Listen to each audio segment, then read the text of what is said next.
most beautiful part of the world, and it's devastating to hear the impact on people like you and your operations. I understand that you're hoping to reopen mid-June. Are you optimistic that Queenslanders will hear the Premier's call and come out and support? I'm still optimistic about that. I understand the stress and being as cautious as possible, but I'd suggest it's actually easier to have a timeline, pretty much like the National Cabinet last week, and a roadmap. You can stop everything in a day, but it's quite hard to start. Should there be a problem, an outbreak, we can still, go back, but it's very hard for people to have confidence to restart for the season with such an uncertain timetable in perhaps September. And if those borders do remain closed, Steve, how long do you think you'll be able to limp along? Well, as long as possible, I'd hope. We've had a whole life doing this. We're very passionate about it. We have everything on the line, like lots of small businesses.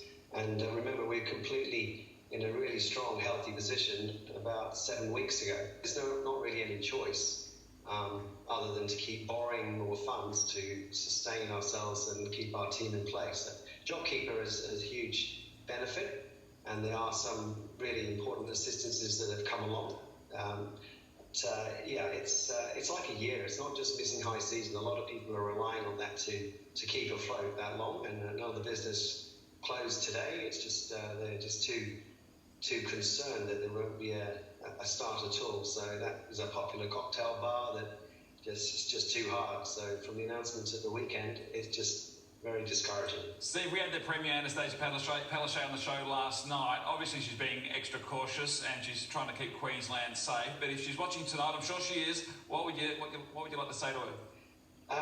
Well, I really feel for you, but please feel for the economy. We really need to just use the jobs we have. We appreciate the opportunity to invest in new ones, but we don't want grants. We don't need extra support or sympathy. Give us a timetable, let people start, let them plan ahead, and should there be a problem, you can always stop it the next day. We don't mind. We're more interested in safety than anybody.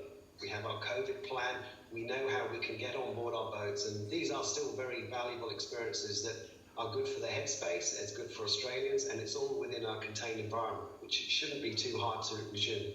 Steve, all the best with it from here. We know it's a difficult path that you have to walk ahead of you, but we appreciate your time. Good to talk. Thank you, and take care. All good. Catherine, you live in Brizzy.